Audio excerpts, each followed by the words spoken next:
It is arguably the single most recognized silhouette in modern pop culture. A caped figure soaring above the world with one or two arms thrust decisively forward into the sky.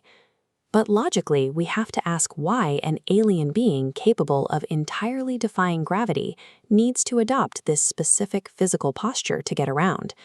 He doesn't need to generate physical lift like an airplane wing.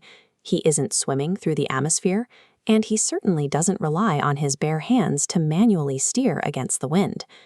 This diagram compares the aerodynamic drag of those two flight postures. On the top, the classic outstretched arm creates a massive wall of air resistance. On the bottom, pinning the arms tightly to the body drastically reduces drag. The canonical lore actually supports this physics equation. When the character needs to reach his absolute maximum velocity, he drops the pose and keeps his arms entirely at his sides. So, if extending his arms actively slows him down and offers exactly zero functional benefit, we are left with a mystery as to why it is practically mandatory to draw him doing it. The answer isn't rooted in aerodynamics or physics. The flight pose is a historical illusion, masking a completely forgotten truth about the character's early days on Earth. To understand the pose, we have to go back to the 1930s, when the character made his public debut on newsstands across the country. In those early issues, the most famous flying man in the world did not actually possess the power of flight. At his inception, his creators gave him three specific core abilities: immense physical strength, superhuman speed, and the capacity to leap massive distances.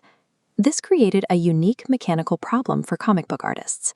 They had to figure out how to visually convey the intense forward momentum of a man jumping miles over a city, using only a static, two-dimensional piece of paper. The solution they landed on was to throw one or two of his hands forward. This served as a visual balance factor. It signaled to the reader that the character was maintaining his equilibrium and guiding his physical trajectory mid-leap, trying to keep steady before gravity pulled him back down to the next rooftop.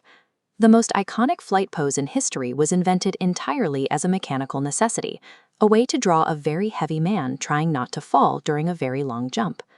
That dynamic shifted significantly as the timeline moved into the 1940s, and writers began experimenting with the idea of true sustained flight. The first major milestone happened in the Metamorphosis comic series. In it, readers saw the hero unconsciously levitating above his bed while fast asleep, only to crash back down the moment he woke up. Following that tease, the Vortex and Covenant series fully laid the groundwork. They officially transitioned his primary method of travel from parabolic jumping arcs into intentional, controlled flight. The physical motion of the character updated immediately. He was suddenly gliding smoothly through the atmosphere, completely untethered from the explosive leg strength he used to rely on to leave the ground. With literal flight, the mechanical need to throw an arm out for balance vanished. Now that he could glide cleanly through the air, the hero no longer needed a balancing limb to prevent himself from tumbling wildly out of the sky. Yet the artists kept drawing it. Despite losing its physical utility, the image of the extended arm had already cemented itself deeply into the minds of the reading public.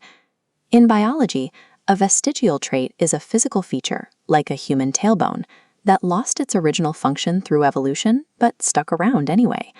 Superman's outstretched arm is a pop culture equivalent. Over decades of publication, that specific posture evolved from a practical mechanic for drawing a jump into an untouchable, mandatory symbol of the character's global brand.